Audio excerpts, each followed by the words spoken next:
नमस्कार, मैं सुमित दहिया स्वागत करता हूँ आपके अपने यूट्यूब चैनल पर। और लास्ट वीडियो में हमने चैप्टर स्टार्ट किया था भारत में राष्ट्रवाद, और इसका एक पार्ट हमारा ऑलरेडी कंप्लीट हो चुका है और अब हम करेंगे इसका सेकंड पार्ट।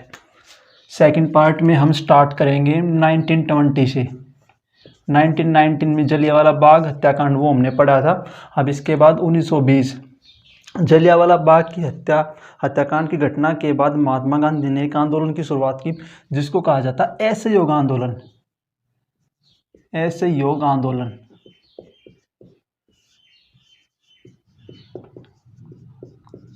और इसी के साथ इसमें शुरू हुआ था खिलाफत आंदोलन।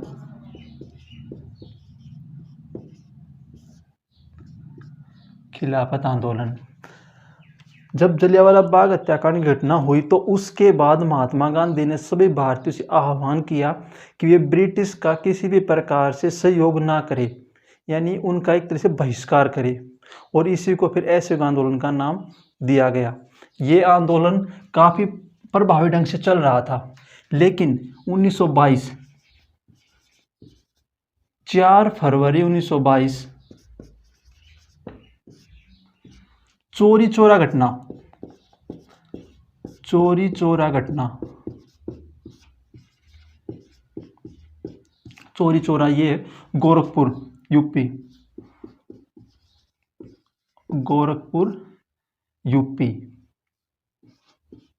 उत्तर प्रदेश। कुछ भारतीय मार्च निकाल रहे थे, यानी वहां पर नारे लगाते हुए जा रहे थे इस जगह पर। तो वहां पर जो पुलिसकर्मी थे उन्होंने उनको रोका, लेकिन ये जो भीड़ थी ये काफ़ी गुस्से में थी। उन्होंने वहां पर 22 पुलिसकर्मियों को पुलिस चौकी के अंदर बंद किया और उसमें आग लगा दी। इसमें 22 पुलिसकर्मी मारे गए, साथ में 3 सिविलियन भी मारे गए। अब इसके बाद हम देखते हैं इसमें 1923 में स्वराज पार्टी की स्थापना। 1923 स्वराज पार्टी की स्थापना।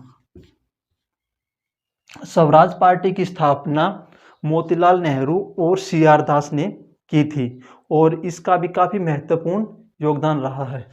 अब इसके बाद हम देखेंगे 1925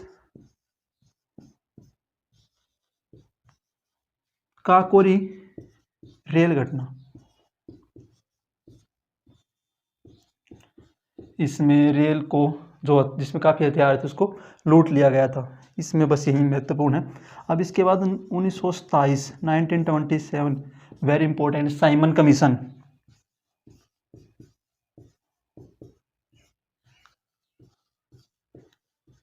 साइमन कमीशन ब्रिटेन से चला और 1928 में साइमन कमीशन भारत पहुंचा।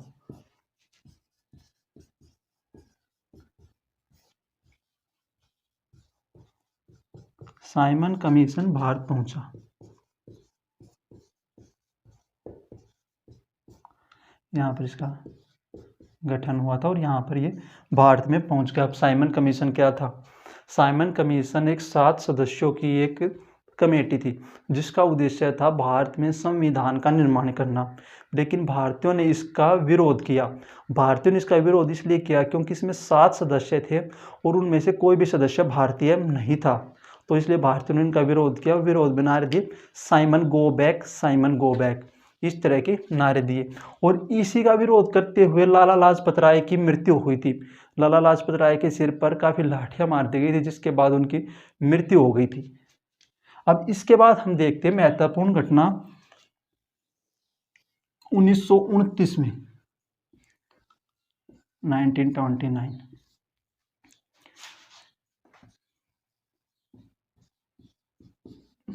केंद्रीय विधानसभा। दिल्ली।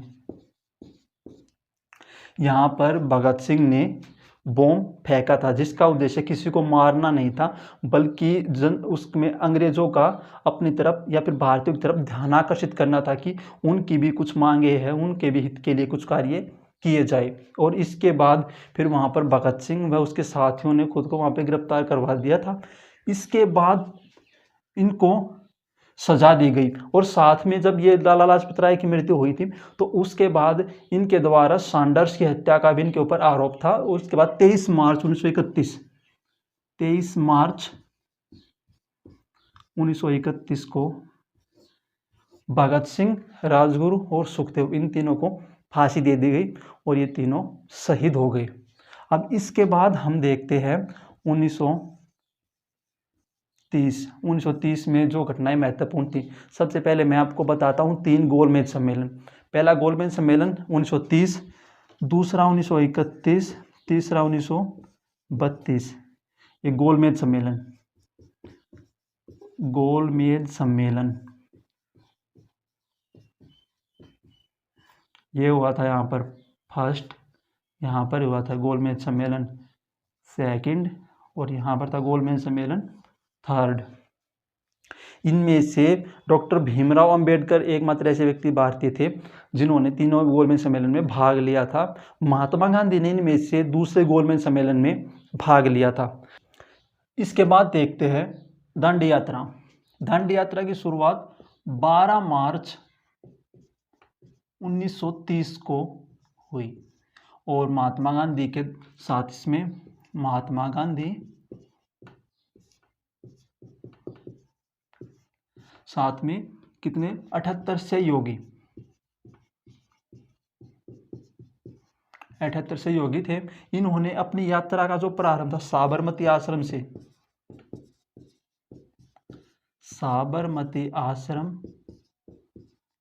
से यात्रा प्रारंभ, यानी यहां से इन्होंने अपनी यात्रा का प्रारंभ किया था, से यात्रा प्रारंभ।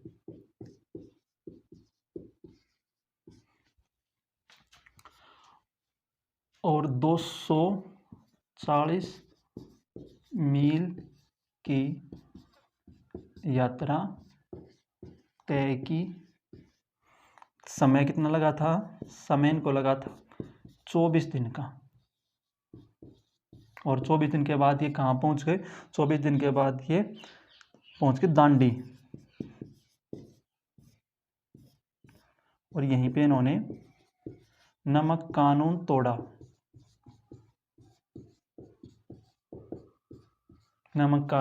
तोड़ा।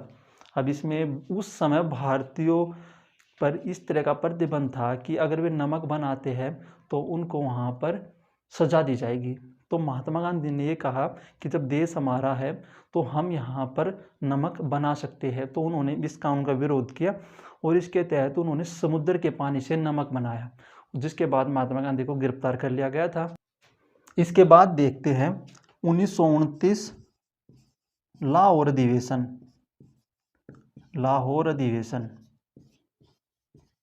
कांग्रेस का लाहौर अधिवेशन। इस अधिवेशन में महत्वपूर्ण बात क्या थी? इसमें पूर्ण स्वराज की घोषणा की गई थी और पहली बार स्वतंत्रता दिवस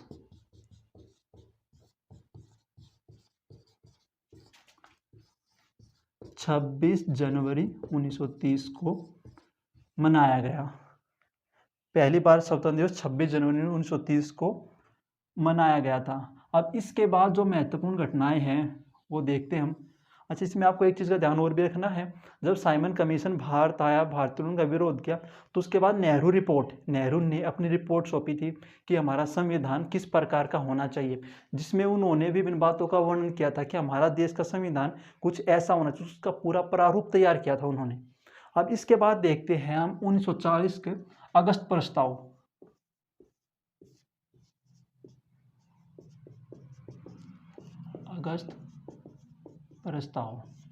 इसमें तो सिर्फ जो अल्पसंख्यक थे उनके हितों के लिए यहाँ पर कुछ बातें कही गई थी। 1942, यहाँ पर डेट भी ध्यान रखनी है आपको, 9 अगस्त 1942। 9 अगस्त 1942 को भारत छोड़ो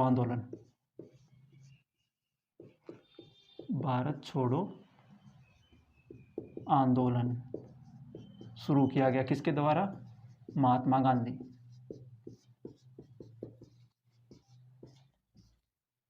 और इसके बाद 1947 में भारत स्वतंत्र।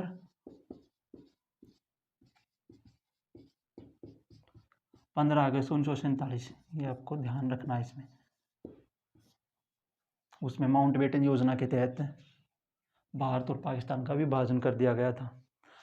इसमें से अगर आपका कोई भी डाउट है तो वो आप पूछ सकते हो। भारत में राष्ट्रवाद में हमने चैप्टर में जो महत्वपूर्ण बातें थी वो हमने पढ़ी, और इसमें सबसे महत्वपूर्ण जो विभिन्न सन, जो यहाँ पर सन जो दे रखे हैं, उनके द्वारा मैंने आपको विभिन्न घटनाओं के बारे में आपको बताया, जिसमें कि जलियांवाला बाग हत्याकांड, साइमन कमीशन, सविनय अवज्ञा आंदोलन आदि बहुत ही महत्वपूर्ण क्वेश्चंस इनमें से बन सकते हैं। अब इसके बाद इसमें कुछ छोटे क्वेश्चन जिसमें बन सकते हैं, जैसे भारत माता की तस्वीर किसने बनाई, तो भारत माता की तस्वीर बनाई थी अवनींद्रनाथ टैगोर ने। अब इस कंप्लीट चैप्टर को मैं आपको एक शॉर्ट में बताता हूँ। अभी सबसे पहले हमने पढ़ा 1985 में भारतीय राष्ट्रीय कांग्रेस की स्थापना। उसके बाद हमने पढ़ा 1905 में बंगाल विभाजन लॉर्ड कर्जन ने किया। 1906 में मुस्लिम लीग की स्थापना। 1907 में सूरत अधिवेशन जिसमें कांग्रेस 2 भागों में बट गई थी। फिर 1911 में भारत की राजधानी कोलकाता से दिल्ली स्थानांतरित की गई। उसके बाद 9 जनवरी 1915 को महात्मा गांधी दक्षिण अफ्रीका से भारत लौटे। उसके बाद उन्होंने आती आंदोलनों की शुरुआत की। सबसे पहले 1916 में चंपारण आंदोलन बिहार में। उसके बाद 1917 में खेड़ा आंदोलन गुजरात। 1918 में अहमदाबाद आंदोलन, अहमदाबाद में गए सूती कपड़ा जो मजदूर थे उनके लिए। और उसके बाद 1919 में जलियांवाला बाग हत्याकांड हुआ, जिसमें कि काफ़ी बेकसूर लोगों की वहाँ पर मृत्यु हो गई थी। और इसके बाद महात्मा गांधी ने आंदोलन चलाया असहयोग आंदोलन। और इसके बाद चोरी चोरा घटना 1922। 1923 में स्वराज पार्टी की स्थापना CR दास और मोतीलाल नेहरू के द्वारा। फिर 1925 में काकोरी रेल घटना। 1927 में साइमन कमीशन का गठन हुआ था जो कि ब्रिटेन से चला, और 1928 में साइमन कमीशन भारत पहुंचा। 1929 में केंद्रीय विधानसभा में भगत सिंह के द्वारा वहां पर बॉम्ब फेंका गया, जिसका उद्देश्य किसी को मारना नहीं बल्कि वहां पर ब्रिटिश का ध्यान अपनी तरफ आकर्षित करना था। उसके बाद 3 गोलमेज सम्मेलन 1930, 1931, 1932 तीनों गोलमेज सम्मेलन हुए, जिसमें कि महात्मा गांधी ने दूसरे गोलमेज सम्मेलन में भाग लिया। अब इसके बाद इसमें है कि लाला लाजपत राय की मृत्यु, तो वो भी साइमन कमीशन के विरोध के दौरान हुई थी। दांडी मार्च 12 अप्रैल को शुरू हुआ था, और 12 मार्च को शुरू हुआ था और 6 अप्रैल को वो खत्म हुआ था। यानी 6 अप्रैल को साबरमती आश्रम से जब जहाँ से चले थे तो 6 अप्रैल को वे दांडी पहुंच गए थे, और दांडी पहुंचकर उन्होंने समुद्र के पानी से नमक बनाया था। अब इसके बाद इसमें महत्वपूर्ण आपको जो ध्यान रखना है, भारत छोड़ो आंदोलन 1942 में, और 1947 में भारत आज़ाद हो गया। इसमें से अगर आपका कोई भी डाउट है तो वो आप पूछ सकते हो। अगर कोई क्वेश्चन आपका ऐसा है जो कि आपको समझ में नहीं आ रहा तो वो आप मुझसे पूछ सकते हो। वीडियो अच्छी लगी हो तो वीडियो को लाइक करें, चैनल को सब्सक्राइब करें और बेल आइकन प्रेस करें ताकि आपको नेक्स्ट वीडियो की नोटिफिकेशन आपको मिलते रहे। Thank you.